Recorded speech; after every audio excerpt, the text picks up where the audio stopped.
안녕하세요. 아들 셋을 키우고 얼마 전에 막내 아들을 장가 보낸 60대 여성입니다. 아들 셋을 키우면서 정말 갖은 고생을 다한 것 같네요. 아들들 장가 보내려고 가게를 팔았는데 그것도 부족해 대출도 받게 되었습니다. 장가 보내는데 빚까지 쓰는 거냐고 따지시는 분도 있었지만 아들이 기왕이면 돈 걱정 없이 결혼 생활을 시작했으면 했습니다. 무리해서 유명한 선생님을 모셔서 과외도 시키고 서울에 있는 대학도 보냈는데 결혼도 학벌 좋고 잘난 집안과 했으면 하는 제 바람이 컸습니다. 욕심이 과해서 그랬을까요? 믿었던 사람에게 뒤통수를 맞게 된 후로는 보여지는 것에 집착하지 않게 됐습니다. 여러분은 제가 왜 이렇게까지 아들 학벌, 직업, 돈, 그리고 결혼 상대에 집착할까 싶으실 겁니다. 물론 여러분들도 자식이 잘 나가고 돈도 잘 벌어오면 좋으실 텐데요. 결혼 상대도 남들한테 자랑할 만큼 멋진 상대면 금상첨화라는 생각도 해보셨을 겁니다. 하지만 저는 그 생각이 너무 과해서 큰 화를 당하고 말았습니다. 이게 다 제가 대학도 못 나오고 못난 사람이라 그랬습니다. 그런데 초등학생 때부터 친했던 친구들은 다 대학을 나오거나 전문직에 종사하고 있었으니까요. 제가 남편을 만나기 전 젊었을 때 일어난 일이었습니다. 친구들이랑 어울릴 때면 늘 비교가 됐었죠. 동창 모임이 있을 때마다 위축됐지만 제가 모임에 나가지 않으면 친구들이 저에 대해 뒷담을 하거나 안 좋은 이야기를 할까봐 걱정이 됐습니다. 그래서 매년마다 고급 한식당에서 열리는 모임에 참석했는데요. 그날도 끝까지 자리를 같이 하고 있다가 화장실에 들렀는데 사람이 너무 많아서 다시 돌아오는 길이었습니다. 근데 친구들 목소리가 들리더군요. 쟤는 우리 중에 친한 사람도 없으면서 왜 매번 나오는 거야? 틈만 나면 연봉은 얼마나 올랐냐? 실수령액은 얼마나 되냐고 묻기만 하고 돈밖에 모르는 것 같아. 다들 명품 들고 다니니까 갑자기 가품 사서 들고 온 거 봤어? 쟤는 어쩜 저렇게 사는 거니? 그 자리에 갑자기 명품을 들고 온 사람은 저밖에 없었습니다. 동창 말대로 가품을 들고 온 것도 많았고요. 명품에 대해 잘 몰라서 친구들이 많이 들고 다니는 걸 사온 것인데 티가 날 줄은 몰랐습니다. 창피한 마음에 갑자기 급한 일이 생겼다고 하고 모임 자리를 빠져나왔는데요. 집으로 가는 길에 눈물을 흘리면서 자격지심에 괴로워했죠. 하지만 사람 마음이 그런 수모를 겪었다고 변하지는 않았습니다. 저희 엄마께서 간호사를 만나보라고 하면서 선자리를 만들어 주셨습니다. 의사였으면 하는 마음이 있었지만 어디 의사가 저를 만나주겠어요. 간호사도 전문직이니 어떻게든 잘해보려고 했습니다. 바로 거기서 남편을 만난 거고요. 남편은 저한테 관심이 없어 보였지만 저도 인생 한 편 펴보려고 적극적으로 대쉬했습니다. 어떻게든 대화를 이어가려고 애쓰다 보니 남편도 제게 마음을 열어주었죠. 그렇게 두 번째, 세 번째 만남을 이어가고 나서야 나이도 나이인지라 결혼을 전제로 진지하게 만나보자는 이야기가 나오게 되었습니다. 하지만 그때 남편이 간호사가 간호조무사라는 사실을 알게 되었죠. 억울한 마음에 엄마에게 달려가 어떻게 된 거냐고 따졌더니 저희 엄마가 저를 호되게 혼내셨습니다. 네가 지금 제정신이니? 정서방이 간호사면 뭐 어떻고 간호조무사면 또 뭐 어때? 너는 대학도 안 나온 게 따지는 게 왜 이렇게 많아? 그렇다고 네가 직업이 있어 돈이 있어. 정서방이 결혼해준다고 할 때 냉큼 가서 결혼식 올려. 저희 부모님께서 네 처지에 간호조무사도 옳았구나 감사해야 한다고 하셔서 울며 겨자 먹기로 만남을 이어나갔는데요. 부모님 말도 틀린 말이 아니었습니다. 얼굴이 예쁜 것도 아니고 집안이 좋은 것도 아니고 그렇다고 고등학교를 졸업하고 일을 하고 있는 것도 아니었으니까요. 그저 좋은 남자 만나서 얼른 결혼하는 게 효도라고 생각해서 남편과 짧은 만남을 끝내고 결혼식을 올렸습니다. 얼떨결에 떠밀려서 결혼한 것 치고는 어려움이 없었습니다. 시댁에서 원하는 대로 아들을 낳게 되었고 총 3아들을 출산하게 돼서 시어머니께서 되게 좋아하셨으니까요.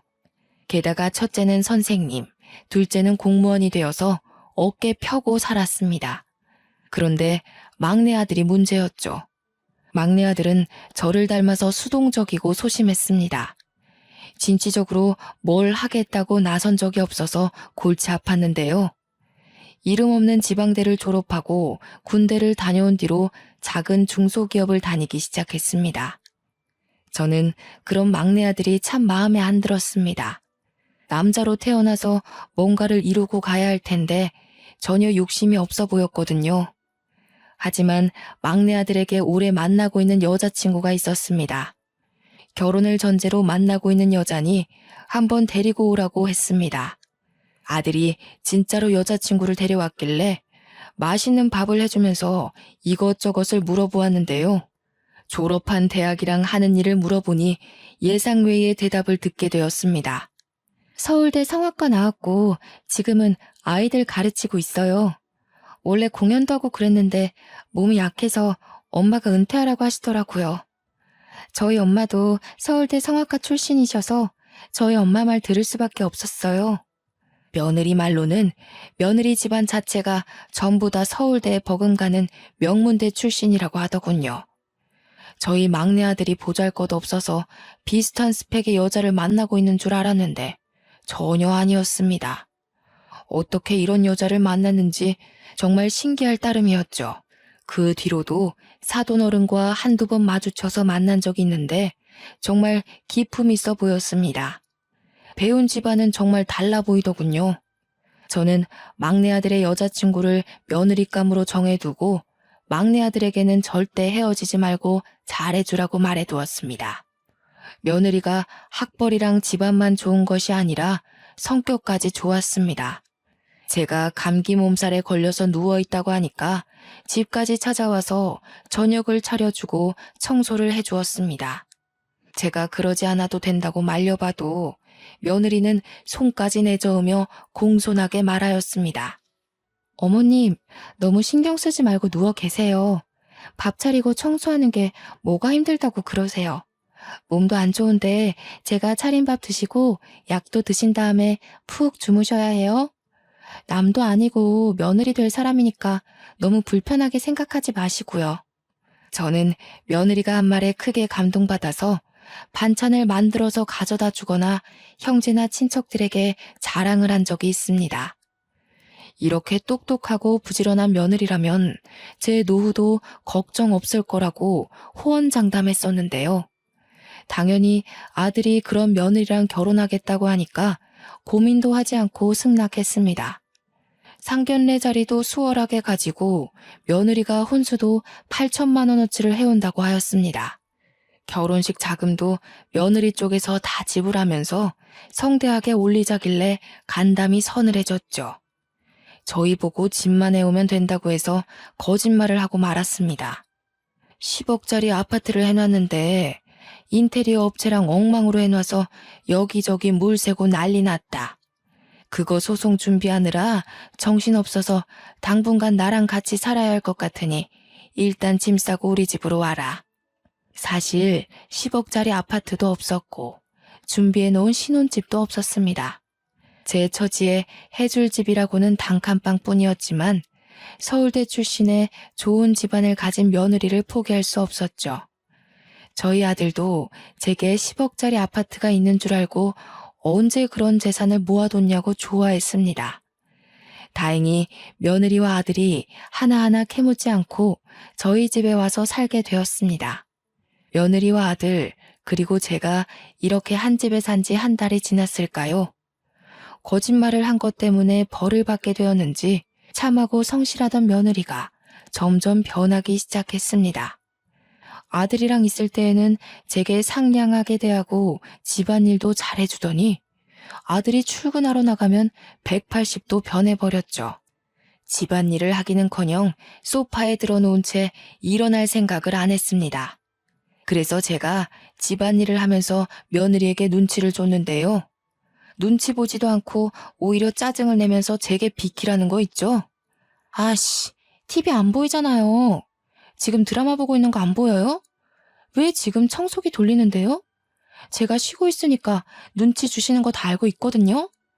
알겠으니까 청소기 저기 놔두시면 제가 시간 날 때 돌릴게요.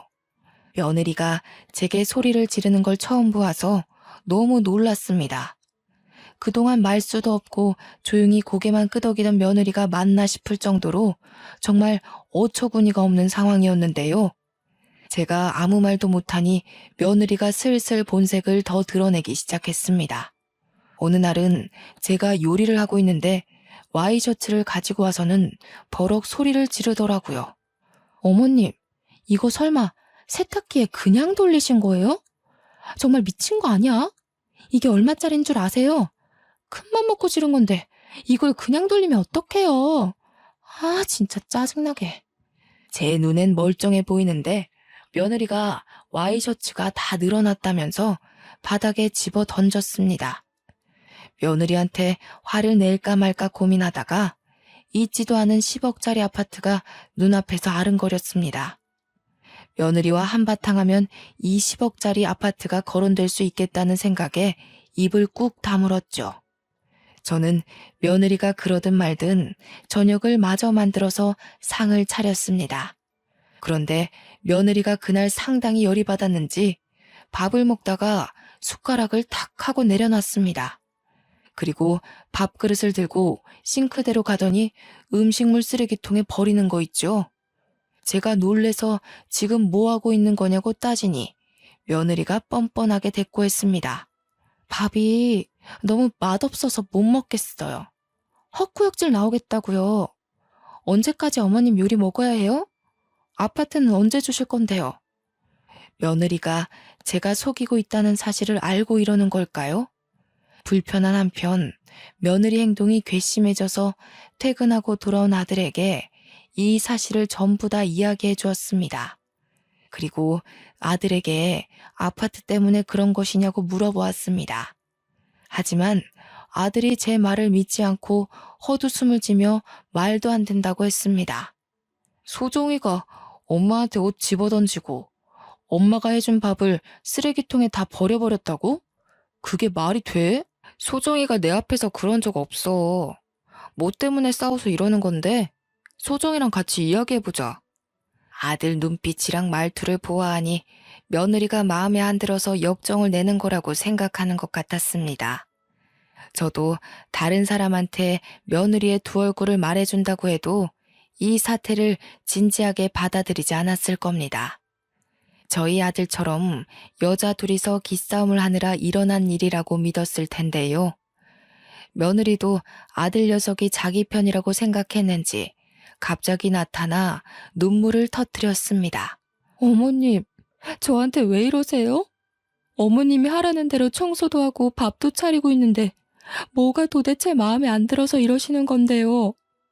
이렇게 거짓말하지 마시고 마음에 안 드는 게 있으면 말씀을 하세요. 그리고 이어서 하는 말이 가관이었습니다. 제가 눈치 주는 것도 모자라 시집살이를 모질게 시킨다고 이러고 있더라고요. 제가 언제 그랬냐고 따지다가 화를 참지 못하고 이럴 거면 나가 살라고 이야기하였습니다. 그랬더니 아들이 버럭 소리를 지르며 오히려 저를 나무랬습니다. 며느리가 아무리 마음에 안 들어도 그렇지 이렇게 협박하는 게 어딨어? 엄마가 10억짜리 아파트 있다며. 그 아파트 소송 끝나고 인테리어 업체 새로 구해서 집 고칠 때까지 기다리고 있으라고 할 때는 언제고 갑자기 왜 이러는데? 아들이 저보고 마음에 안 들면 말해서 고치게 하고 하나씩 알려주라고 타일렀습니다. 자기 지갑 사정도 알면서 어떻게 그럴 수 있냐고 말하길래 그 자리를 박차고 나와버렸습니다. 그놈의 아파트. 제가 거짓말해서 이 사단이 난 건데 어쩌나요. 인과응보라고 생각하고 갑질하는 며느리와 같이 살기로 마음먹었습니다. 며느리를 사춘기 딸이라고 생각하고 어르고 달래거나 대화를 피하다 보니 요령이 생기더군요. 이렇게 시간을 끌다가 소송해져서 돈을 다 날리게 되었다고 핑계를 댈까 고민하던 찰나였습니다. 제가 안방에서 낮잠을 자고 있는 줄 알았는지 며느리가 거실에 있는 제 짐을 뒤지고 있더군요. 제 가방에서 지갑을 꺼내 돈을 훔치더니 자연스럽게 다시 넣어놓고 있었습니다. 안 그래도 지갑에 계속 돈이 비어서 이상하다고 생각했을 때였습니다. 저를 못살게 구는 것도 모자라 돈까지 훔치고 있었다니.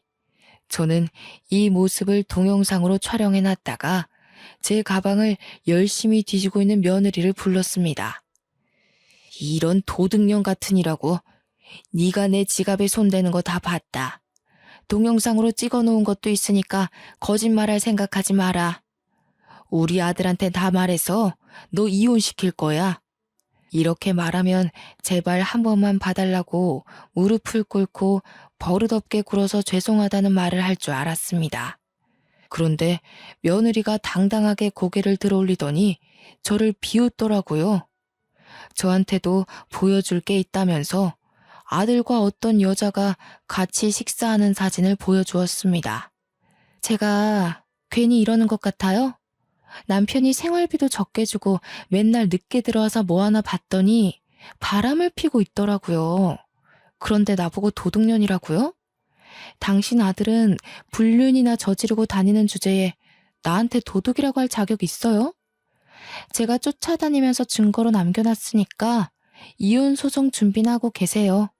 아들이 직장 동료랑 식사한 것이 아니냐고, 어떻게 이게 불륜 증거냐고 따져보았습니다. 그랬더니 며느리가 또 다른 사진을 보여주더군요. 그 사진은 아들과 직장 동료가 팔짱을 끼고 있는 사진이었습니다. 이 사진을 본 순간 며느리의 말을 믿을 수밖에 없었습니다. 제가 아들에게 일러서 사이가 안 좋아지면 그 김에 이 증거들을 가지고 이혼해서 어마어마한 위자료를 물게 할 거라고 선언했습니다. 저는 제 아들이 며느리를 배신하고 다른 여자를 만났을 거라고 생각하지 않았습니다. 아들을 믿었지만 아들이 이혼당할까봐 혼자 며칠을 끙끙 앓고 있었는데요. 그 덕분에 며느리는 제 앞에서 여왕 노릇을 하며 승승장구하기 시작했습니다. 그 다음날 아침부터 잠자고 있는 저를 깨우더니 자기 속옷을 제 얼굴에 던지는 거 있죠? 시간이 지금 몇 시인데 아직까지 자고 있어요? 얼른 일어나서 밥 차리고 청소해야죠. 표정이 왜 그래요? 내가 집안일 안 하고 누워있을 때는 왜 이렇게 게으르냐? 얼른 이것 좀 해봐라 닥달하더니 똑같이 당하니까 기분 나쁘죠? 날같이 생각해서 잔소리 좀 했던 건데 그걸 복수하는 것이니? 세상에, 아침부터 이게 뭐 하는 짓이야? 시어머니 얼굴에 속옷을 던지는 게 말이 된다고 생각하니? 어디서 배워먹은 버르장머리야? 그렇게 싫으시면 댁 아드님 이혼시키시던가요. 가정 버리고 바람핀 놈이 누군데 어머님이 왜 억울하세요? 그렇게 억울하시면 동네에 소문내버릴까요? 며느리의 협박을 들은 순간 입이 선뜻 움직여지지 않더군요. 결국 저는 그날부터 모든 집안일은 물론 며느리의 옷을 다려주고 며느리의 속옷을 손빨래하는 일까지 맡게 되었습니다. 이런 수모를 다 겪고 있으니 점점 분한 마음이 가라앉질 않았습니다. 이러고 있을 게 아니라 아들이 정말 바람을 피고 있는지 알아내야 할 것 같아서 아들 뒤를 쫓아다녔습니다. 다행히 저희 아들은 회사 집을 반복하며 어디 다른 데로 새지도 않고 성실하게 일만 하고 있었죠. 그때부터는 아예 며느리의 뒤를 졸졸 따라다니면서 도대체 어떤 여자길래 얌전하고 참한 여인네인 척 연기를 하는지 조사하기 시작했습니다. 며느리를 졸졸 따라다닌 지 3주가 지났을 때였습니다. 며느리가 친구들을 만나고 돌아왔는지 집에 들어오자마자 저를 불러보더군요. 마치 제가 없으면 뭐라도 할 사람처럼 구석구석을 돌아다니면서 제 이름을 부르길래 베란다 구석에 몸을 숨겼습니다. 며느리가 집에 아무도 없는 줄 알고 방문을 열어놓은 채로 무언가를 하고 있더군요.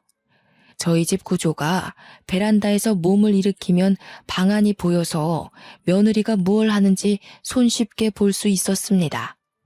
며느리가 무언가를 훔치거나 저를 골탕 먹이려고 술을 쓰는 줄 알았는데 아니더군요. 입고 있던 옷을 벗더니 서랍에서 새 옷을 꺼내고 있었습니다. 하지만 저는 며느리 등에 믿을 수 없는 것이 새겨져 있는 것을 보았죠. 바로 TV에서나 보았던 흉측한 문신이었습니다. 커다란 용문신이 떡하니 새겨져 있어서 며느리가 보통 여자가 아니라는 사실을 알게 되었죠. 세상에 어떤 여자가 등에 용문신을 새기겠어요? 만만치 않은 과거를 숨기고 있는 것 같아서 숨을 죽이고 있었습니다. 며느리가 옷을 챙겨서 화장실로 들어가 샤워를 하길래 서둘러 집을 나왔습니다. 그 길로 바로 사돈댁을 찾아가 문을 두드렸는데요. 사돈이 저를 보고 깜짝 놀라더니 이내 반가운 표정을 지었습니다. 어머, 사돈, 무슨 일로 이렇게 찾아왔어요? 우리 딸이 신세를 많이 지고 있죠? 아파트 문제 때문에 골치 아프다는 말 전해 들었어요. 설마 우리 딸이 빨리 아파트 달라고 떼쓴 거예요? 사돈 어른은 갑자기 찾아온 제 눈치를 살피면서 며느리 이야기를 꺼냈습니다. 농담하는 것처럼 웃으면서 이야기했지만 사돈 어른은 자기 딸이 얌전한 척 연기를 하고 있다는 사실을 알고 있어서 저를 떠보는 것 같았습니다. 저는 그런 거 아니라고 오랜만에 뵙고 싶었다는 핑계를 대고 있었습니다. 사돈 어른은 저를 위해 차와 다과를 내오고 며느리 근황을 물었습니다. 그때 사돈 어른에게 급한 전화가 와서 자리를 떴는데요. 저는 얼른 며느리 방으로 들어가 서랍을 뒤져보았습니다. 역시나 제 예상대로 서랍 깊숙한 곳에 며느리의 앨범 사진이 들어있었습니다. 며느리가 서울대를 졸업한 줄 알았는데 생전 처음 듣는 전문대 졸업 앨범이 있더군요. 게다가 다른 사진을 보니 북주족 시절 사진도 있었습니다. 오토바이를 한 줄로 쭉 세워놓고 남자들이랑 찍은 사진이었는데요. 며느리가 짧은 치마를 입고 까만 라이더 자켓을 입고 있는데 전혀 다른 사람 같았습니다. 며느리의 대학교 졸업 앨범 사진은 제 핸드폰으로 찍어놓고 폭주족 사진은 몰래 챙겨두었습니다.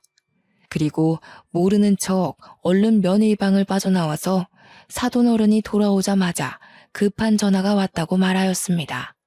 그래서 급히 사돈댁을 나서려다가 슬그머니 물어보았습니다. 사돈 어른도 서울대 출신이라고 들었는데 혹시 도와줄 수 있을까요? 그게 갑자기 전화 온 친구가 서울대 동문을 찾고 있다고 하네. 서울대?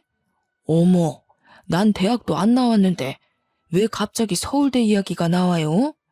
우리 집안에 서울대 나온 사람 없어요. 설마 우리 딸이 그랬어요? 아니에요. 내가 착각을 한 것 같네.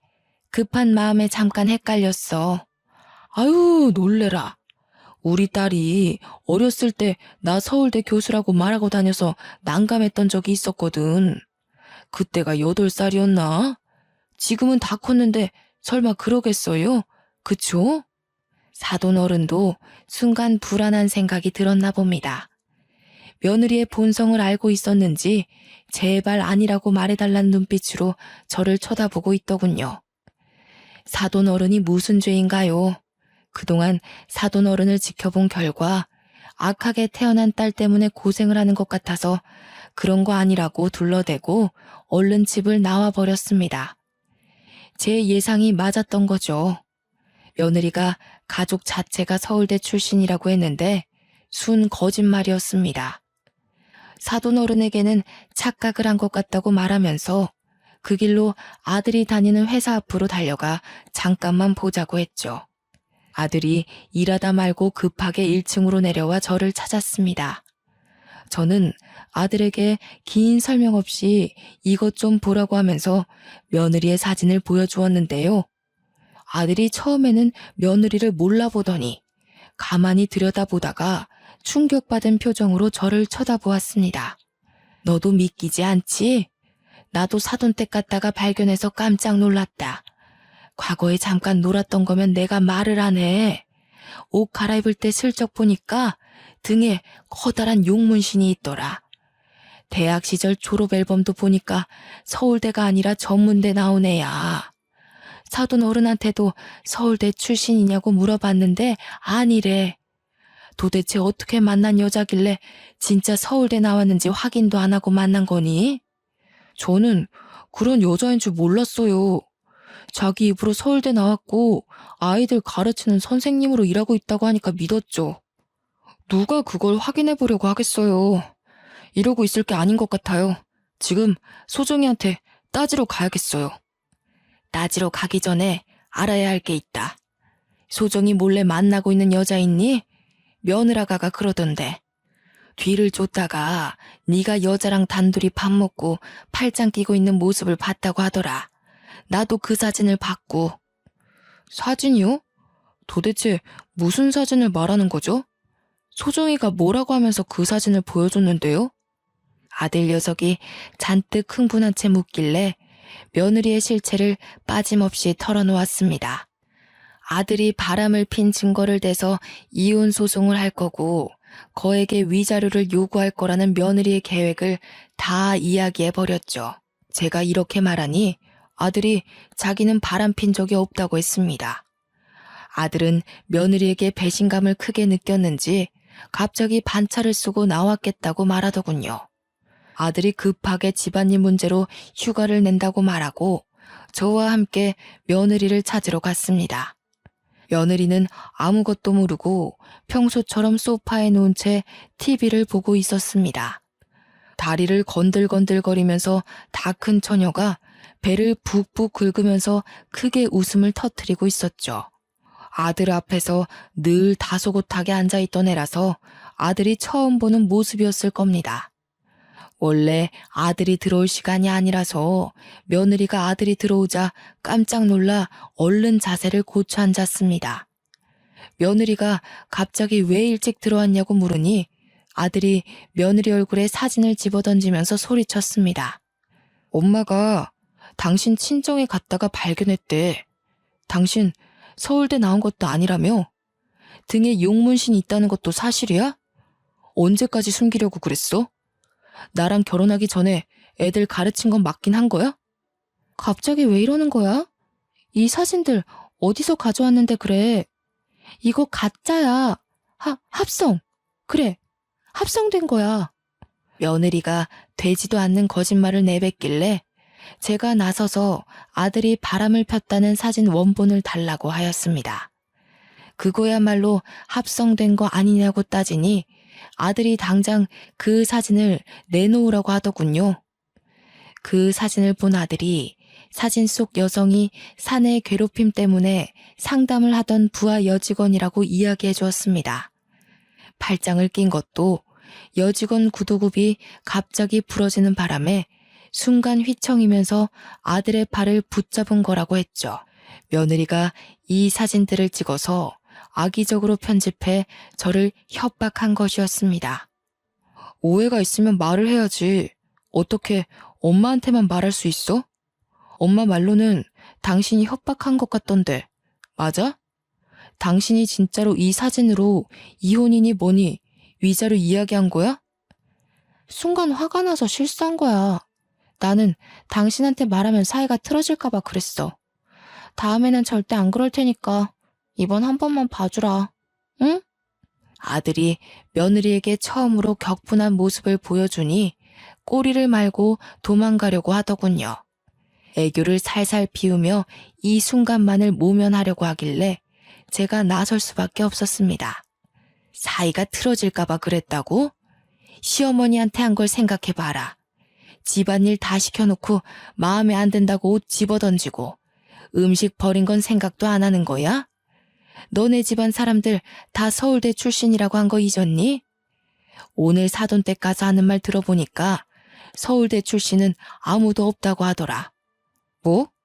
우리 엄마한테 옷을 집어던지고 우리 엄마가 해준 밥을 버렸다고? 네가 지금 제정신이야? 아들 녀석이 그 말을 듣고 충격을 받았는지 얼굴이 새빨개졌습니다. 금방이라도 집안 물건을 다 부술 듯 눈을 부라리더니 며느리에게 삿대질을 하며 소리쳤죠.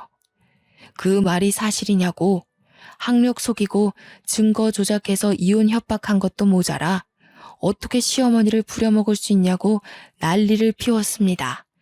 경악스러운 범죄 행각에 화를 꾹 참고 있다가 엄마가 이 범죄자에게 호되게 당했다는 사실을 생각하니 아들이 폭발한 모양입니다.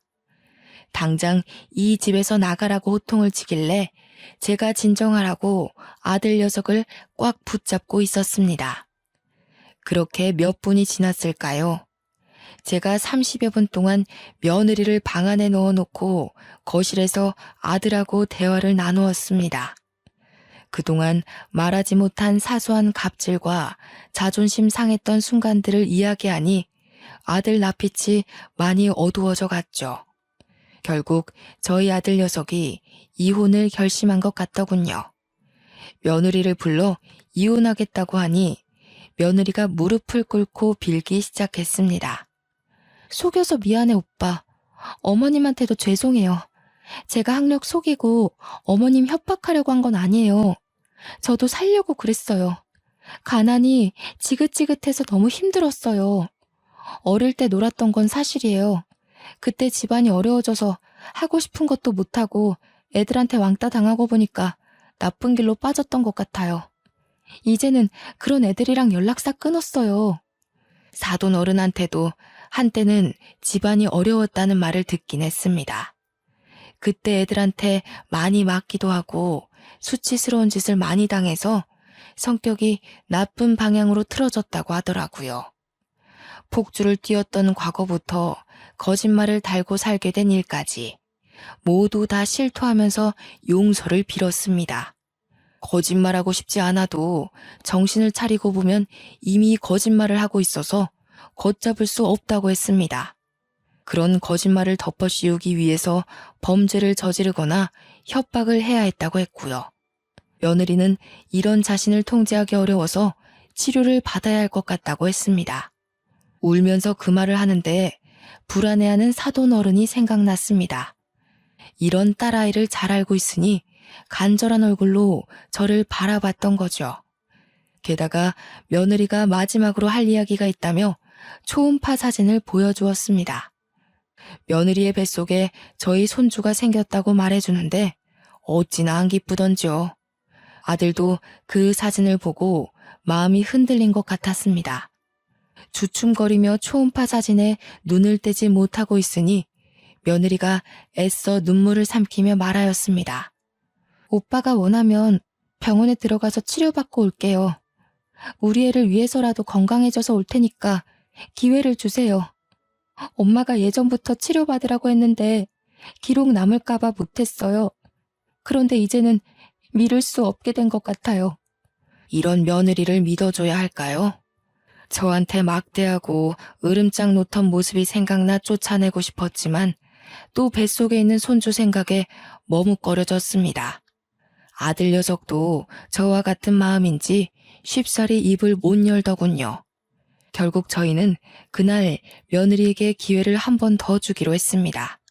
아들이 없는 사이에 며느리가 전처럼 괴롭히거나 난리를 피우면 어쩌나 걱정했는데요. 며느리가 진짜로 반성하고 있는지 제게 잘해주기 시작했습니다. 그날 이후로 집안일을 전부 다 도맡아서 하고 있고 반찬과 찌개도 매일 새로 하며 노력하고 있는 모습을 보여주었습니다. 병원도 꾸준히 다니더니 약도 꼬박꼬박 챙겨 먹는 것 같았죠. 며느리의 진단명을 물어보니 리플리 증후군이라고 하더군요. 상담 한두 번 받고 약 몇 번 먹으면 낫는 병이 아니라 장기적으로 봐야 하는 병이라고 했습니다. 그 말을 들으니 며느리가 그동안 아팠는데 제가 모르고 있었다는 생각도 들었습니다. 아들도 그런 며느리의 모습을 지켜보고 있다가 제게 어떠냐고 묻더군요. 제가 전혀 다른 사람 같다고 하니 아들 녀석이 마음이 놓인다고 하였습니다. 이제 며느리는 제게 무관심하고 예의 없게 굴지 않습니다. 완전히 환골탈태한 것 같더군요. 지난주 밤에는 갑자기 제 방에 들어와서는 어머니 주무세요 하고 묻더군요. 제가 무슨 일이냐고 물어보니까 옆에서 같이 자도 되냐고 물어보더라고요. 며느리가 시모한테 같이 자도 되냐고 물어보다니 깜짝 놀라서 잠이 다 깼습니다. 얼떨결에 며느리와 나란히 누워서 잠을 청하고 있었는데요. 며느리가 갑자기 훌쩍거리면서 진심을 고백하였습니다. 어머님, 그동안 제가 못되게 굴어서 죄송해요. 어머님은 저를 참 좋아해 주시면서 잘해 주셨는데 제가 참 어리석었던 것 같아요. 그래도 이런 저를 용서해 주시고 보듬어 주시다니 어머님 같은 분도 없을 거예요. 어둠 속에서 며느리의 눈물을 보고 있으니 마음이 아파왔습니다. 세상에 완벽한 사람이 어디 있나요? 저도 허영심에 가득 차서 며느리가 서울대 출신이라는 이유 하나만으로 좋아했습니다. 하지만 이제는 며느리를 통해 제 삶을 반성하고 다시 돌아보게 되었죠. 세상에 학력이 전부가 아니고 집안이 전부가 아닙니다. 서로를 이해해 줄 수 있는 가족만 있다면 학력이 부족하든 집안이 부족하든 신경 쓸 일이 아니죠. 그래서 저도 며느리에게 고백할 것이 있다면서 그동안 숨겨왔던 비밀을 털어놓았습니다. 나도 너한테 말해줄 게 있다. 사실 10억짜리 아파트 나한테 있지도 않아. 네 직업이랑 집안만 보고 우리 아들 장가 보내고 싶어서 거짓말을 했다. 너랑 나랑 다를 바가 없는데 너만 욕보게 하고 정말 미안하다. 며느리가 처음에는 깜짝 놀란 눈치였지만 제 눈물을 보더니 저를 부둥켜 안고 같이 슬퍼해 주었습니다. 눈물로 참회하고 반성하니까 없던 용기도 생기더군요. 아들한테도 10억짜리 아파트가 없다고 말할 수 있게 되었습니다. 아들이 처음에는 저를 이해하지 못하고 화를 냈지만 제가 좋은 집안에 장가 보내고 싶다고 말하니 입을 다물더군요. 잠깐 나가서 담배를 피우고 오는 것 같더니 자기 때문에 고생을 많이 한 것 같다고 이해해 주었습니다. 처음에는 엄마가 왜 거짓말을 했나 이해가 안 됐는데 찬찬히 생각해보니까 내가 못나서 그랬던 것 같아. 형들은 선생님 되고 공무원 돼서 엄마 걱정 끼친 적이 없는데 난 늘 골칫거리였잖아. 하고 싶은 것도 없고 그렇다고 하라는 대로 하지도 않았으니까. 엄마가 고생을 참 많이 했었지. 그거 생각해보니까 엄마가 왜 속였는지 이해가 되더라고. 내가 형들처럼 잘났으면 좋은 집안에 장가도 가고 이렇게 엄마 속 썩일 일도 없었을 텐데. 내가 참 미안해. 아니다 아들아. 내가 미안하다. 내가 자격지심 때문에 너를 공경에 빠뜨렸어. 네가 부모를 잘 만났으면 더 승승장구할 애인데 내가 네 인생을 방해한 것 같다. 엄마가 정말 미안해. 이 뒤로도 몇 시간 동안 기나긴 대화를 나누었습니다. 아들에게 삶에 대한 압박감이 얼마나 컸는지 알 수 있어 뜻깊은 대화였죠. 아들과 함께 진심 어린 대화를 나누다 보니 선생님을 하고 있고 공무원을 하고 있는 아들들보다 우리 막내 아들이 더 귀하게 여겨졌습니다. 이렇게 저를 이해해 줄 수 있는 아들은 막내 아들뿐인 것 같았거든요. 그렇게 10억짜리 아파트는 우리 가족들 마음에 묻어두고 없는 이야기로 하기로 했습니다. 이렇게 죄를 참회한 뒤로 저희 가족이 더욱 돈독해졌습니다. 오늘도 며느리가 제가 좋아하는 갈비찜을 한다면서 바쁘게 움직이고 있네요. 저를 상전 취급해줘서 가끔은 너무 아무것도 안 해서 심심할 지경입니다. 제가 부엌으로 가서 설거지라도 하려고 하면 바로 달려와서 저기 가서 쉬고 있으라고 말하고 있으니까요. 몇 달 전까지만 해도 며느리가 이렇게 변할 줄 몰랐는데요. 세상 오래 살고 볼 일인 것 같습니다. 여러분은 가족들 때문에 곤혹스럽고 힘들다고 생각했을 때가 있나요? 저뿐만 아니라 다른 분들도 가족인데도 불구하고 남보다 못할 때가 분명 있다고 하더군요. 오히려 안 보는 게 낫다고 하시는 분들도 계셔서 제 이야기를 말씀드리고 싶었습니다. 지금은 원수처럼 느껴지고 눈앞에서 사라졌으면 좋겠다고 하실지도 몰라도 기다려 보시길 바랍니다. 시간을 들여 노력한다면 전보다 더 나아질 수도 있습니다.